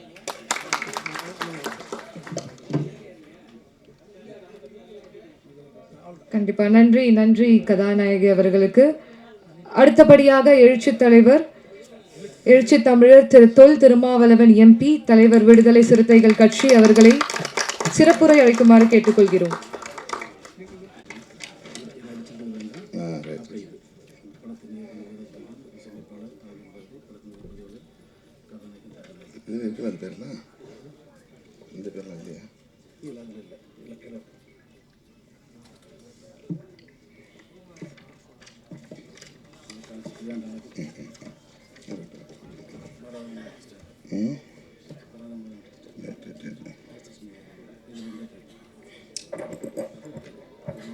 அன்பார்ந்த இரவு பறவை என்னும் திரைப்படத்தை இயக்கியுள்ள இயக்குனர் திருமிகு வேதாஜி பாண்டியன் அவர்களே, படத்தின் தயாரிப்பாளர் திரு டாக்டர் பாண்டியன் அவர்களே, இசையமைப்பாளர் மற்றும் பாடலாசிரியர் ஆல்வின் கலைபாரதி அவர்களே, படத்தின் ஒளிப்பதிவாளர் பகவதி பாலா அவர்களே, கதாநாயகன் தம்பி கோகில் சத்யா அவர்களே, கதாநாயகி நந்தினி உதயகுமார் அவர்களே, இந்த நிகழ்வில் பங்கேற்று உணர்ச்சிகரமாக இங்கே உரையாற்றி அமர்ந்திருக்கிற தமிழக வாழ்வுரிமை கட்சியின் தலைவர், சட்டமன்ற உறுப்பினர் அன்பு இளவல் தி வேல்முருகன் அவர்களே,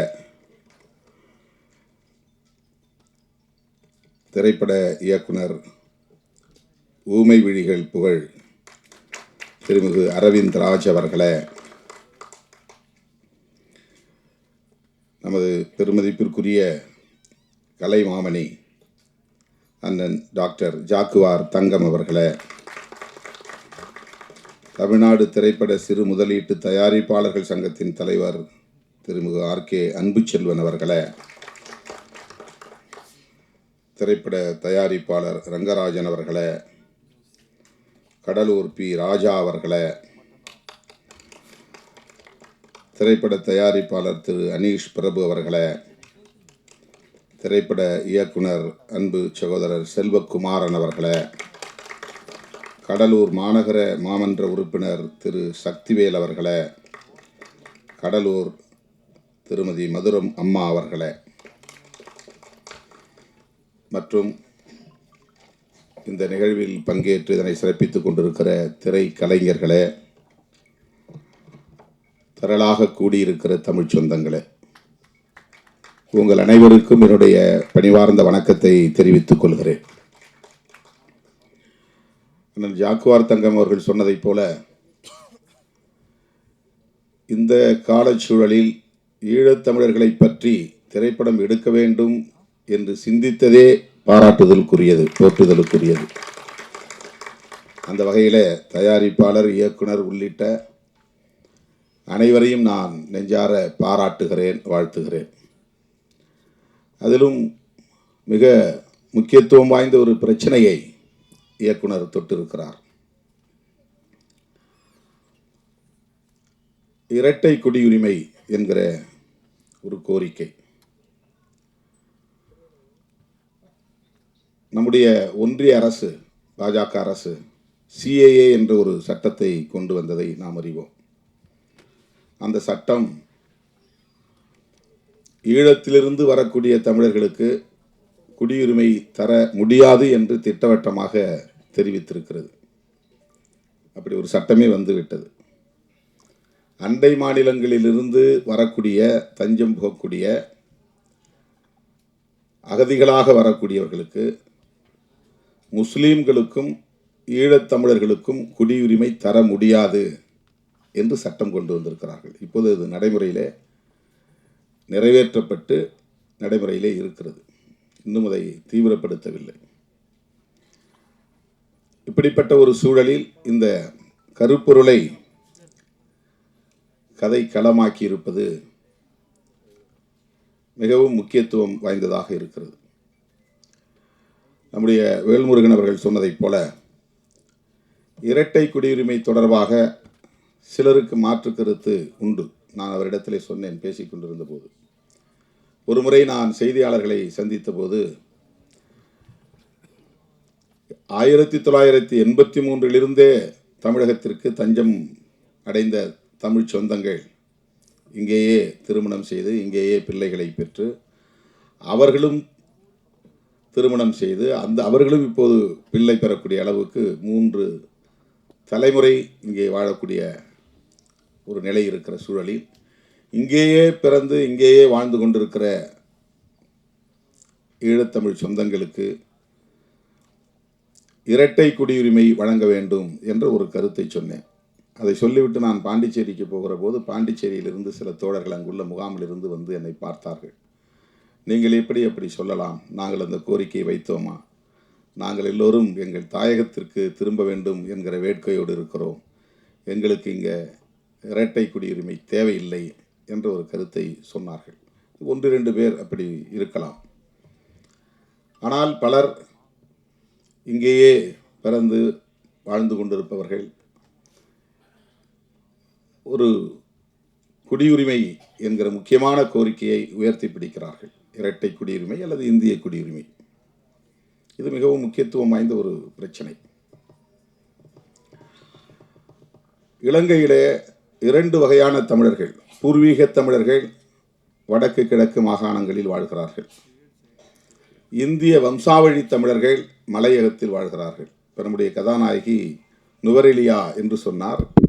நுவரெலியா என்பது அப்கண்ட்ரி, மலையகத்தில், கொழும்புக்கு பக்கத்திலே இருக்கிற மலையகம்.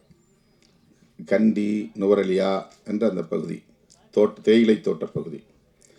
இங்கிருந்து சாஸ்திரி காலத்திலே ஒப்பந்தம் போட்டு, சாஸ்திரி பண்டா ஒப்பந்தம் போட்டு தேயிலை தோட்டங்களில் பணியாற்றுவதற்காக லட்சக்கணக்கான மக்களை அழைத்து கொண்டு போனார்கள். 10 லட்சம் பேர் அழைத்து கொண்டு போனார்கள். அவர்களெல்லாம் அங்கே தோட்டத்திலே தொழிலாளர்களாக லயம் என்கிற இடத்திலே, லயம்னா குதிரைகள் கட்டுகிற இடத்திற்கு பெயர் லயம், அதுதான் மக்களுடைய குடியிருப்புக்கும் பெயர். இன்றைக்கும் அப்படித்தான் அவர்கள் வாழ்ந்து கொண்டிருக்கிறார்கள். பிரிட்டிஷ் காலத்திலே கொண்டு போனார்கள். அதுக்கு பிறகு வந்த ஒப்பந்தம் தான் பண்டா சாஸ்திரி ஒப்பந்தம். அந்த ஒப்பந்தத்தின்படி 50% பேரை தமிழ்நாட்டுக்கு அனுப்பிவிட்டார்கள், இந்தியாவுக்கு அனுப்பிவிட்டார்கள். அவர்களுக்கு பெயர் தான் இந்திய வம்சாவழி தமிழர்கள், ஆங்கிலத்தில் ரீபேட்ரியாட்ஸ், தாயகம் திரும்பிய தமிழர்கள். அவர்கள் தமிழ்நாட்டை சார்ந்தவர்கள், இந்திய குடியுரிமை உள்ளவர்கள், வேலைக்காக அங்கே போனவர்கள். பிறகு அந்த அரசு எங்களுக்கு இவர்களெல்லாம் வேண்டாம், இவர்களுக்கு எங்களால் குடியுரிமை எல்லாம் தர முடியாது என்று ஒரு ஒப்பந்தம் போட்டு திரும்ப 5 லட்சம் பேரை அனுப்பிவிடுகிறார்கள். எஞ்சியவர்களுக்கு அங்கே குடியுரிமை தராமல் நீண்ட காலம் இருந்தது. அப்கண்ட்ரியிலே இருக்கிற மக்களுக்கு குடியுரிமை தரப்படாமல் நீண்ட காலம் போராடி போராடி இப்போது குடியுரிமை பெற்றுவிட்டார்கள். இது பூர்வீக குடி தமிழர்கள் அல்ல. வடக்கு கிழக்கு மாகாணங்களில், யாழ்ப்பாணம் சொல்கிறோம் இல்லையா, வன்னி சொல்கிறோம், அது வடக்கு மாகாணம். மட்டக்களப்பு, அம்பாறை, அது கிழக்கு மாகாணம். இது ரெண்டும் சேர்ந்து தான் ஈழம், தாயகம், தமிழ் ஈழம், வடக்கு கிழக்கு மாகாணங்கள்.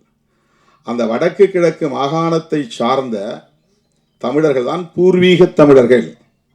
சிங்களவர்கள் அங்கே குடியேறுவதற்கு முன்பு இலங்கை முழுவதும் சேர்ந்து வாழ்ந்த, பறந்து வாழ்ந்த குடிமக்கள் தமிழர்கள். இதை அல்லாமல் இன்னொரு தமிழர்கள் இருக்கிறாங்க. அவங்க யாருன்னா, கொழும்பிலே வணிகம் செய்து கொண்டு அங்கேயே போய் செட்டில் ஆன தமிழர்கள். தமிழ்நாட்டை சார்ந்தவங்க அங்கே போய் பிஸ்னஸ் பண்ணுறாங்க, டெக்ஸ்டைல் பிஸ்னஸ் பண்ணுறாங்க, பலசரக்கு வியாபாரம் பண்ணுறாங்க, பல வகையான வியாபாரங்களை பண்ணிவிட்டு அங்கேயே போய் செட்டில் ஆகிடுறாங்க. அவங்க வம்சாவழி தமிழர் அப்படின்னு சொல்ல முடியாது. ஏன்னா அப்பப்போ போயிட்டு வந்துடுறாங்க, அங்கே வீடு இருக்குது, அவங்களுக்கு அங்கேயே பிஸ்னஸ் இருக்குது. யாழ்ப்பாணத்திலும் அந்த வடக்கு மாகாணத்திலும் கிழக்கு மாகாணத்திலும் வாழக்கூடியவர்கள் அந்த மண்ணின் மைந்தர்கள். நம் நாடு பூகம்பத்தால் 2ஆக பிளந்த போது லெமுரியா கண்டம் அழிஞ்சு போச்சுன்னு சொன்னாங்க இல்லையா, அழிஞ்சது போக எஞ்சிய பகுதி தான் தீவாக இருக்குது. அப்போல்லாம் இதெல்லாம் சேர்ந்து ஒரே நிலப்பரப்பாக இருந்தது. ஆஸ்திரேலியாவும் இதில் சேர்ந்த நிலப்பரப்பாக இருந்தது. மூழ்கி போன லெமுரியா கண்டம் ஒரே நிலப்பரப்பாக இருந்தது. அப்படிப்பட்ட காலத்தில் லெமுரியா உள்ளே போயிடுச்சு, பகுருளி ஆறு உள்ளே போயிடுச்சு, எஞ்சிய பகுதி தீவாக இருக்குது. அந்த தீவு இன்னைக்கு நமக்கு இன்னொரு நாடு, ஆனால் அன்னைக்கு ஒரே நிலப்பரப்பாக இருந்தது. அப்போ நாம் எல்லாம் ஒன்றா சேர்ந்து வாழ்ந்த காலம், நம்முடைய முன்னோர்கள் எல்லாம் ஒரே நிலப்பரப்பாக இருந்தது. இப்போ திடீர்னு இப்போ தமிழ்நாடு 2ஆக பிளந்துருதுன்னு வச்சுங்க, சென்னைக்குள்ளே வெள்ளம் புகுந்துருது, 2ஆக பிளந்துருது. பிளந்த பகுதி ஒரு பகுதி உள்ளே போயிடும், ஒரு பகுதி தீவாக மாறிடும், இன்னொரு பகுதி இந்த இந்தியாவோட இணைஞ்சு நிற்கும், தெற்கான தட்சிண பூமியோட இணைஞ்சு நிற்கும்.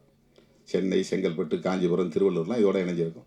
நடுவில் தண்ணி பூந்து அரபிக்கடலில் போய் கலந்துருதுன்னு வச்சுங்க, தென்பகுதி எல்லாம் கடலூருக்கு அந்த பக்கம் இருக்கிற பகுதியெல்லாம் ஒரு தீவாக மாறிடும். அந்த மாதிரி தான் இலங்கை தீவு, அப்படி உருவானது தான் இலங்கை தீவு. ஆகவே அந்த இலங்கை தீவிலே வாழ்ந்த மக்கள் ஏற்கனவே இந்த நிலப்பரப்பில் பூர்வீகமாக வாழ்ந்தவர்கள். அவர்கள் இங்கிருந்து குடியேறியவர்கள் அல்ல. ஆனால் அப்கண்ட்ரியிலே வாழக்கூடியவர்கள், இங்கிருந்து வேலைக்காக போனவர்கள், அழைத்து செல்லப்பட்டவர்கள் ஆங்கிலேயர் காலத்தில்.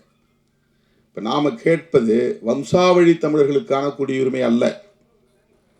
வந்துவிட்டவர்கள் இங்கே இந்திய குடிமக்களாக ஆகிவிட்டார்கள். ரீபாட்ரியாட்ஸ் என்கிற பெயரில் நீலகிரியில் இருக்கிறவங்களாம் அவங்க தான், கொடைக்கானல் பகுதியில் இருக்கிறவங்களாம் அவங்க தான். அதிகமாக மலையக தமிழர்கள் இருப்பாங்க. அவங்கெல்லாம் தாயகம் திரும்பிய தமிழர்கள். அவர்களுக்கு குடியுரிமை பிரச்சனை இல்லை. ஆனால் வேறு பிரச்சனைகள் இருக்குது, சட்டப்பூர்வமான இன்னும் சில பிரச்சனைகள் இருக்குது. கண்டி, நுவரெலியா போன்ற பகுதிகளிலே தங்கியிருப்பவர்கள், இங்கிருந்து போனவர்கள் இப்போது அங்கே குடியுரிமை வாங்கி கொண்டார்கள். இப்போ அவங்கெல்லாம் ஸ்ரீலங்கன் சிட்டிசன்ஸ். 1983 கலவரம் ஏற்பட்ட போது, ஜூலை கலவரம் ஏற்பட்ட போது, அங்கிருந்து படகுகளே வந்து இங்கே தஞ்சம் புகுந்தவர்கள் 83 தொடர்ச்சியாக கலவரம் நடக்கிற போதெல்லாம், வன்முறைகள் நடக்கிற போதெல்லாம் உயிர் தப்பி பிழைத்து இங்கே வந்தவர்கள் இங்கேயே தங்கிவிட்டார்கள். இப்போ இங்கே இருக்கிறவங்களோடவே திருமணம் பண்ணிக்கிட்டாங்க. இந்திய குடியுரிமை பெற்றவர்களோடவே திருமணம், ஆணோ பெண்ணோ திருமணம் பண்ணிக்கிறாங்க. இப்போ முகாம்கள் இருக்கிறாங்க. முகாம்கள் இருந்த நிலைமைகளை நம்முடைய வேல்முருகன் அவர்கள் மிகுந்த உருக்கத்தோடு சொன்னார். போராடி எப்படியெல்லாம் அவங்களுக்கு வீடுகள் கட்டித்தரணும், அவங்களுக்கு வழங்கப்பட்ட மாதாந்திரப்படி. நான் ஒரு முறை காட்டுமன்னார்குடியில் போய் ஒரு முகாம் பார்த்தேன். ஒரு சின்ன ஒரு ஹால், அதுக்குள்ளே புடவையால் தான் தனித்தனி வீடு மாதிரி மறித்து புடவை தான் வால் மாதிரி சாரீஸாலே அப்படியே கட்டிக்கிட்டு அதுக்குள்ளே தான் ஒரு குடும்பம். அது மாதிரி இன்னொரு தடுப்பு கட்டியிருப்பாங்க, அதுக்குள்ளே ஒரு குடும்பம். அவங்களுக்கு தனி வீடே இல்லை, மொத்தத்தில் ஒரு டார்மிட்ரி மாதிரி ஒரே ஹால். இந்த ஹாலுக்குள்ளே வந்து பிளைவுட் போட்டு கூட தடுத்து கொடுக்கல, அவங்களே துணியால் வந்து தடுத்து குடியிருந்தாங்க. அவங்க ஊருக்கு பக்கத்தில் அம்பலவாணன்பேட்டையில் ஒரு முகாம் இருந்துச்சு, காட்டு சாகை புலியூர் பக்கத்தில். அங்கே ஒரு முகாம் இன்றைக்கி இருக்குது. அந்த முகாமுக்கு போய் நானும் கட்சியில் பொதுச் செயலாளர் ரவிக்குமார்லாம் போய் பார்த்தோம். அந்த மாதிரி ஒரு 5-6 முகாம்களை பார்த்துட்டு ஒரு ரிப்போர்ட்டு போய் அன்றைக்கு டாக்டர் கலைஞர்கிட்ட கொடுத்தோம். அவங்களுக்கு மாதம் வழங்கக்கூடிய அந்த தொகை, உதவித்தொகை பத்தாது, அதை உயர்த்தணும். விடுதலை சிறுத்தைகள் கட்சியினுடைய கோரிக்கையை ஏற்று கலைஞர் அப்போ வந்து 300 ரூபாய் 400 ரூபாய் இருந்தது வந்து 600 ரூபா உயர்த்தினார். இன்றைக்கி 1000 ரூபாய்க்கு மேலே வந்துருச்சு, உயர்த்திட்டாங்க. இப்போ அதுக்கு பிறகு தான் வீடுகள்லாம் கட்டணுங்கிற கோரிக்கைகள்லாம் வேல்முருகன் அவர்கள் சொன்னது மாதிரி நம்ம எல்லாம் சேர்ந்து குரல் கொடுத்து இன்றைக்கி வீடுகள் கட்டி கொடுக்குறாங்க. இந்த முகாம்களை இல்லாமல் வெளியே வந்து அரசு அனுமதியோடு தங்கியிருக்கிறாங்க பல பேர். மொத்தத்தில் தமிழ்நாட்டுக்குள்ள 1 லட்சம் பேர் தான் இருப்பாங்க. அவங்களுக்கே இங்கே நம்மளால் வந்து நல்ல வீடு கட்டி தர முடியல. ஆஸ்திரேலியாவில் தரக்கூடிய மரியாதை இந்தியாவில் கிடையாது. கனடாவில் அப்படி தஞ்சம் புகுந்த ஈழத்தமிழர்களுக்கு தரப்படுகிற உரிமைகள், வசதிகள், அவங்களுக்கு வேலை கிடைக்கிற வரலையும் எத்தனை பேர் குடும்பத்தில் இருந்தாலும் அத்தனை பேருக்கும் வந்து அரசாங்கம் சாப்பாட்டு செலவிலிருந்து அத்தனை செலவையும் அரசாங்கம் ஏற்றுக்கொள்கிறது. இங்கிலாந்தில் அந்த மாதிரி. இங்கே புலிகளோடு தொடர்பில் இருந்தால் தூக்கி அடிச்சிடறான், அங்கே புலிகளோட தொடர்பில் இருந்தால் குடியுரிமையை தரான். ஐரோப்பிய நாடுகளில் நான் புலிகள் இயக்கத்தில் இருந்தேன், போராட்டத்தில் இருந்தேன் அப்படின்னு சர்டிஃபிகேட்னால நிறைய சர்டிஃபிகேட் கொடுத்துருக்குறேன். அந்த மாதிரி ஒரு எம்பிங்கிற முறையில் வர்றவங்களுக்கு வந்து ஃப்ரான்ஸ்லேயே ஐரோப்பியில் ஏதாவது ஒரு நாட்டில் அவங்க போய் தங்கணும்னா இவர் வந்து ஈழ விடுதலை போராட்டத்தில் ஈடுபட்டவர், ஆயுத குழுக்களோட தொடர்பில் இருந்தவர். அதனால் இவர் இலங்கைக்கு போனால் இவரை கைது செய்து விடுவார்கள் அல்லது கொன்று விடுவார்கள். எனவே இவரை உங்கள் நாட்டில் அடைக்கலம் தந்து அவருக்கு ஏற்றுக்கொள்ளுங்கள் அப்படின்னு நம்ம கடிதம் கொடுக்கணும். அதை வந்து இங்கிலாந்தில் ஏற்றுக்கிறாங்க, ஐரோப்பிய நாடுகளில் ஏற்றுக்கொள்கிறார்கள், அமெரிக்காவில் ஏற்றுக்கொள்கிறார்கள், கனடாவில் ஏற்றுக்கொள்கிறார்கள். இந்தியாவில் புலிகளோட தொடர்பில் இருந்தால் அடுத்த செகண்டே தூக்கி அனுப்பிச்சி விட்ருவாங்க. கைது பண்ணால் அவர் சொன்ன மாதிரி சிறப்பு முகாமில் போட்டுறாங்க. எந்த குற்றமும் செய்ய மாட்டாங்க, சாதாரண குற்றம் தான். அதுக்கு என்ன காரணம்னா இந்திய ஒன்றிய அரசின் வெளி விவகார கொள்கை தான் முக்கியமான காரணம். இந்த குடியுரிமையை பொறுத்தவரையில் தமிழ்நாடு அரசுக்கு எந்த மாநில அரசுக்கும் அதிகாரம் கிடையாது. சட்டமன்றத்தில் ஒரு தீர்மானம் நிறைவேற்றலாம். இப்போ கூட அவர் சொன்னார் இல்லையா, நான் செஞ்சி கூட்டத்தில் பேசினேன், தீர்மானம் நிறைவேற்றுங்கன்னு, தமிழிடம்தான் ஒரே தீர்வுன்னு சட்டமன்றத்தில் தீர்மானம் நிறைவேற்றுங்க. அந்த மாதிரி இரட்டை குடியுரிமை வழங்குங்கள் என்று தமிழ்நாடு சட்டமன்றத்திலே தீர்மானம் நிறைவேற்ற முடியும். அவங்களால சட்டம் மசோதா பில்லு கொண்டு வர முடியாது. அந்த அதிகாரம் வந்து மாநில அரசுக்கு கிடையாது, இந்திய ஒன்றிய அரசுக்கு தான் இருக்குது. அவங்க ஏற்கனவே சட்டம் கொண்டு வந்துட்டாங்க, அதை தான் நம்ம கடுமையாக எதிர்த்தோம், மிக கடுமையாக எதிர்த்தோம். பாருங்கள், மத அடிப்படையில் தான் பார்க்குறான். முஸ்லீம்களுக்கு தவிர மற்ற யார் வந்தாலும் நான் கொடுப்பேங்கிறான். புத்திஸ்ட் வந்தால் கொடுப்பேன் இது குடியுரிமை. கிறிஸ்டியானிட்டி மதத்தை சார்ந்தவங்க கிறிஸ்டியன்ஸ் வந்தாங்கன்னா நான் கொடுப்போம். பெர்ஷியன்ஸ் பார்சி மதத்தை சார்ந்தவங்க வந்தால் கொடுப்போம். சீக்கியர்கள் வந்தால் கொடுப்போம். இந்துக்கள் வந்தால் கொடுப்போம். ஆனால் எக்ஸப்ட் ஸ்ரீலங்காவிலிருந்து இந்துக்கள் வந்தாலும் தரமாட்டோம். ஸ்ரீலங்காவிலிருந்து வரவனா இந்துவாக பார்க்குறதுல தமிழனாக பார்க்குறான். தமிழனுக்கு குடியுரிமை இல்லை. அந்த சிஏஏ சட்டத்தில் 2 பேருக்கு குடியுரிமை மறுக்கப்படுகிறது. ஒன்று இஸ்லாமியர்கள், இன்னொன்று தமிழர்கள். இது எவ்வளோ பெரிய ஓரவஞ்சனை! இதுதான் மத சார்பு நடவடிக்கைங்கிறது. இப்போ ஒரு மதத்துக்கு சார்பாகவோ ஒரு மதத்துக்கு எதிராகவோ அரசு இயங்கக்கூடாது என்பது தான் செக்யூலரிசம்ங்கிறது. அதுதான் கான்ஸ்டிடியூஷன் சொல்லுது. இப்போது சிஏஏங்கிற சட்டம் இயற்றப்பட்டாச்சு,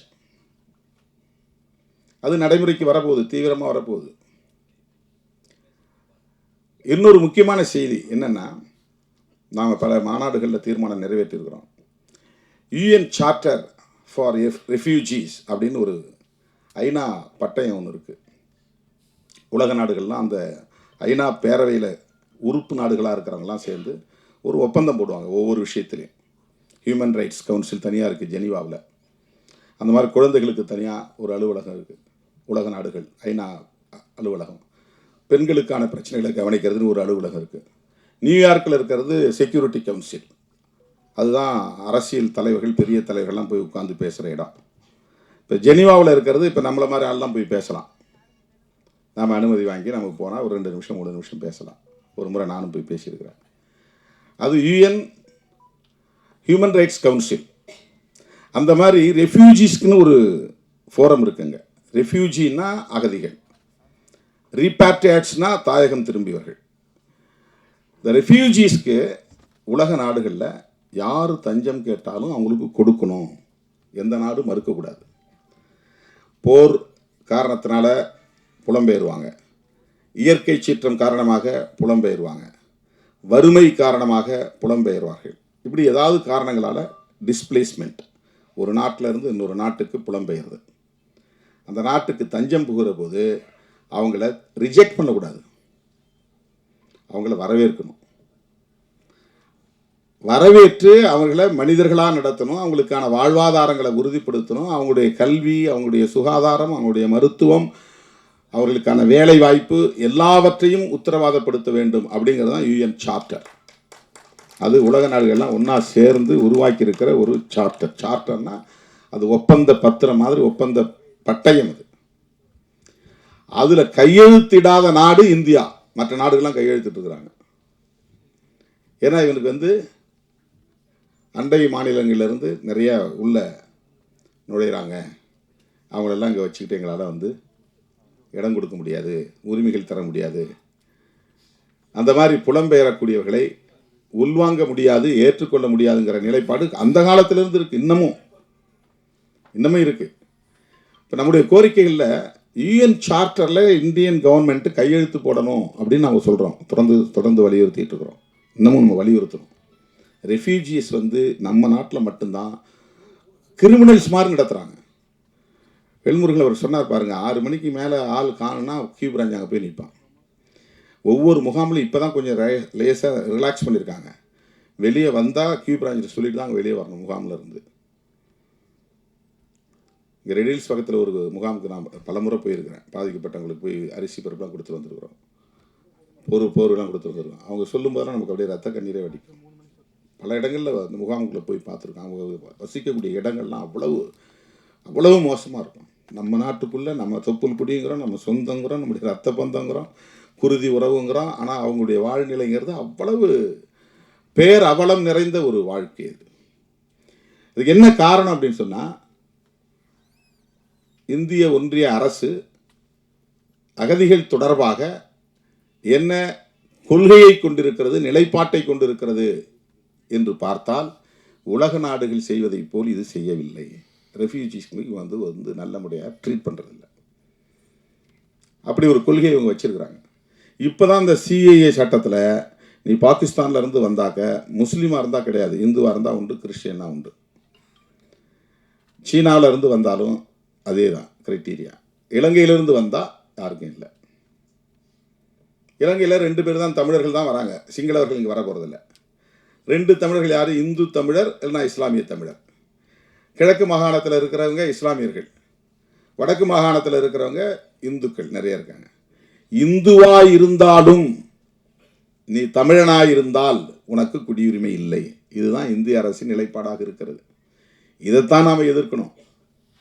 உண்மையான தமிழ் தேசியம் இதை கண்டிப்பதில் தான் இருக்கிறது. வெறும் திராவிட அரசியலை எதிர்ப்பதில் கிடையாது. அது உள்ளபடியே பெரிய டைவர்ஷன். அது தமிழ் தேசியத்தின் உண்மையான பகைங்கிறதே இந்திய தேசியம்தான். இந்திய தேசியத்தை எதிர்க்காம தமிழ்நாட்டுக்குள்ளே இருக்கிற சில திராவிட கட்சிகளை ஏற்றுக்கிட்டு இருந்தோம்னா நம்ம ஒட்டுமொத்த தமிழ் சக்திகளையே விரயமாக்குறோம்னு அர்த்தம், திசை திருப்புறோன்னு அர்த்தம். தமிழ் தேசியங்கிறது 2 கண்டென்ட் இருக்கணும். ஒன்று, எங்களுக்கு தனி தேசம் வேண்டும், எப்படி தமிழ் தனி ஈழம் வேண்டுங்கிற கோரிக்கை இருக்கு. அந்த கோரிக்கை இருந்தால் தான் தமிழ் தேசியம் பேசுறதுக்கான முழுமை பெறுது. அப்படி பேச முடியாது. சரி. 2வது, உண்மையான எதிரி யாருன்னு அடையாளம் காட்டணும். உண்மையான எதிரி எந்த மொழிவழி தேசியத்தையும் ஏற்காத இந்திய தேசியம்தான்.